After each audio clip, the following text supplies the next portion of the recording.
حقوق صنف نازک تو شہ بطحا بتاتے تھے، حقوق صنف نازک تو شہ بطحا بتاتے تھے، زبان سے ہی نہیں کہتے، عمل سے بھی سکھاتے تھے، زبان سے ہی نہیں کہتے، عمل سے بھی سکھاتے تھے۔ السلام علیکم ورحمۃ اللہ وبرکاتہ۔ معزز شائقین و شائقات سچا پیغام، آپ جانتے ہیں کہ بتاریخ 8 مارچ بین الاقوامی طور پر عالمی یوم خواتین منایا جاتا ہے، جس کا مقصد لوگوں کو عورتوں کی اہمیت بتانا، عورتوں کے مقام و مرتبے سے آگاہ کرنا، عورتوں پر ہونے والے مظالم کی روک تھام کے راستے ڈھونڈنا اور عورتوں کے حقوق ادا کرنے کی طرف لوگوں کو توجہ دلانا ہے۔ آج کی دنیا میں زندگی کے ہر پہلو سے عورتوں کی ترقی کی باتیں جتنی کی جا رہی ہیں، کسی زمانے میں اتنی باتیں نہیں کی گئیں۔ دوسری طرف یہ بھی حقیقت ہے کہ آج عورتوں پر جتنا زیادہ ظلم ہو رہا ہے، کسی زمانے میں اتنا زیادہ ظلم نہیں ہوا۔ آج کی ظاہری چمکدار دنیا میں عورتوں کو ایک ٹشو پیپر کی طرح استعمال کیا جا رہا ہے۔ چہار دیواری کی حفاظت میں رہ کر اپنا مقصد زندگی پرسکون انداز پر پورا کرنے والی خواتین کو آزادی اور ترقی کے نام پر گھروں سے باہر نکالا گیا اور ان سے وہ کام لیے جا رہے ہیں جو ان کی طاقت سے کہیں زائد ہیں اور ان کے مقصد زندگی کے بالکل خلاف ہیں، جس کے نتیجے میں عورت کا سکون بھی برباد ہو گیا اور مرد بھی زندگی کے حقیقی سکون سے محروم ہو گئے، اور اس سکون سے بھی محروم ہو گئے جو عورتوں سے نکاح کر کے پا سکتے تھے۔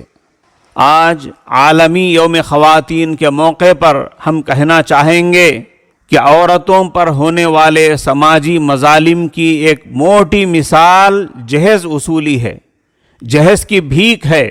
اگر جہیز کی یہ سماجی لعنت سے ہمارا سماج پاک ہوتا تو آج گجراتی بہن عائشہ کی خودکشی کا دل دہلا دینے والا واقعہ پیش نہ آتا، اور یہ کوئی دنیا کا پہلا واقعہ نہیں ہے۔ اس سے پہلے ایسے بے شمار واقعے پیش آ چکے ہیں اور برابر پیش آتے رہتے ہیں۔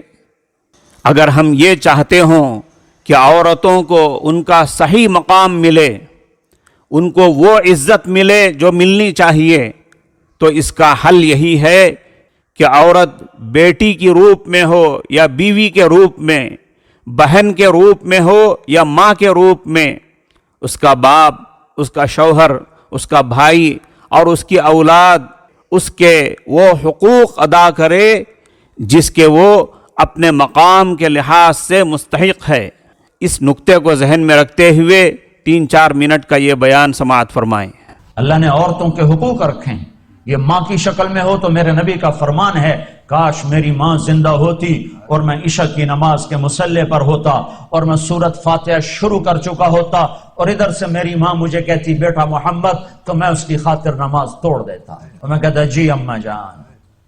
ماں کا حق بتایا، اسلام نے تو عورت کو عزت بخشی۔ اس کا پہلا روپ بیٹی ہے۔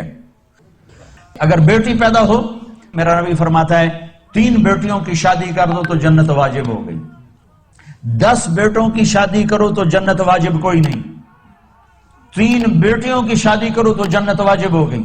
تو ایک صحابی نے پوچھا یا رسول اللہ 3 نہ ہو 2 ہوں، تو کہا 2 کی شادی کرو تو جنت۔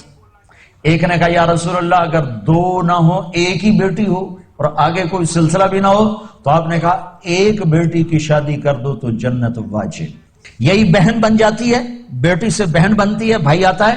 تو میرے نبی نے فرمایا جس کو اللہ نے 2 بہنیں عطا فرمائیں, 2 بہنیں, اور انہوں نے اس کا حق ادا کیا, تو میرے نبی نے فرمایا جس نے بہنوں کو حصہ دیا, جس کو اللہ نے 2 بہنیں دی, اس نے بہنوں کا حق دیا, اور شادی کے بعد بھی ان کے سر پہ ہاتھ رکھا تو اس پہ جنت واجب ہو گئی. پھر یہ بیٹی سے بہن, بہن سے بیوی. پھر میرے نبی نے فرمایا بہترین مسلمان وہ ہے جو بیوی کے ساتھ اچھا سلوک کرے. اور میرے نبی نے فرمایا جو یہ چاہے اس لوگ کا مسلمان کہ وہ جنت میں میرے گھر کے قریب گھر بنا لے تو وہ 2 کام کرے, ایک اپنے اخلاق اچھے کرے, ایک اپنی بیوی سے اچھا سلوک کرے, تو اس کا گھر میرے گھر کے قریب ہو جائے گا. تہجد پڑھے, جہاد کرے, تبلیغ کرے, ذکر کرے, مراقبہ کرے, یہ نہیں فرمایا. کہ وہ 2 کام کرے, ایک اخلاق اچھے کرے, ایک بیوی سے اچھا سلوک کرے. آپ نے فرمایا میں جنت میں گیا تو میں نے قرآن کی تلاوت سن. میں نے پوچھا یہ کون تلاوت کر رہا ہے؟ مجھے کہا گیا یا رسول اللہ یہ حارثہ بن نعمان ہیں. میں نے کہا حارثہ وہ تو مدینے میں بیٹھا ہے, ابھی مرا تو نہیں ہے کہ جنت میں اس کی تلاوت گونجے. تو ان فرشتوں نے کہا یا رسول اللہ ماں کی ایسی خدمت کی ہے کہ اللہ نے خوش ہو کر حکم دیا ہے حارثہ جب قرآن پڑھے ساری جنت کو سناؤ. کذالکم البر کذالکم البر. میرے نبی نے کہا ماں باپ کی خدمت یہی ہوتی ہے, یہی ہوتی. آپ نے کہا عمر تیری زندگی میں ایک شخص آئے گا یمن سے, اس کا نام ہوگا اویس, اس کا قبیلہ ہوگا عامر, اور اس کا خاندان ہوگا کرن, اور اس کا رنگ ہوگا کالا, اور اس کا قد ہوگا درمیانہ, اور اس کی کمر پہ ہوگا سفید داغ. جب وہ آئے تو اس سے دعا کروانا, اویس سے دعا کروانا. یا رسول اللہ وہ اویس سے کیوں کرواؤں؟ کہ اس نے ماں کی ایسی خدمت کی ہے, جب وہ ہاتھ اٹھاتا ہے تو اللہ اس کے ہاتھ خالی نہیں لوٹاتا. تمہاری مائیں ذلیل ہوتی پھرتی ہیں اور تم یہاں جانتے بھی نہیں ماں ہوتی کیا ہے. حضرت عمر کا زمانہ آ گیا, ہر سال حج کرتے تھے, ہر سال حج میں اعلان کرتے, کوئی اویس بنی عامر کوئی بھی نہیں ہوتا تھا. ایک سال گزرا تو آپ نے حج میں سارے حاجی اکٹھے کر لی. جبل ابی قبیس کے سامنے آیا ہے, کدھر ہے؟ پوچھا, یہ تو تابعین میں سے نا, دیکھا بھی نہیں. تم سے کمر سے کپڑا ہٹایا تو سفید نشان. ماں کی خدمت نے تجھے وہاں تک پہنچا دیا ہے کہ تو یوں کرتا ہے تو اللہ لبیک کہتا ہے. میں تو آپ قدموں کی خاک نہیں, میں آپ کے لیے کیسے دعا کروں؟ کرنی پڑے گی. ہمارے نبی نے ہمیں کہا تھا کہ تیری ماں کی خدمت نے تجھے وہاں تک پہنچا دیا ہے کہ تو یوں کرتا ہے تو اللہ لبیک کہتا ہے. صرف نماز روزے کا نام اسلام نہیں ہے, اور بھی دکھ ہیں زمانے میں محبت کے سوا, راحتیں اور بھی ہیں وصل کی راحت کے سوا. تو حضرت عمر نے دعا کروائی, پھر انہوں نے ہاتھ اٹھائے اور دعا کی ان کے لیے. معزز شائقین و شائقات سچا پیغام, اس موقع پر میں کہنا چاہوں گا کہ حقوق انسانی کے تحفظ کا دعویٰ کرنے والی تنظیمیں اور حکومتیں عورتوں کے مسائل پر خاص نظر رکھیں. اگر یہ کہا جائے تو غلط نہ ہوگا کہ سماج کے مجرم عناصر کا جرم اور ظلم انسانی حقوق کی تنظیموں اور حکومتوں کی چشم پوشی کی وجہ سے ہی چلتا اور پنپتا ہے.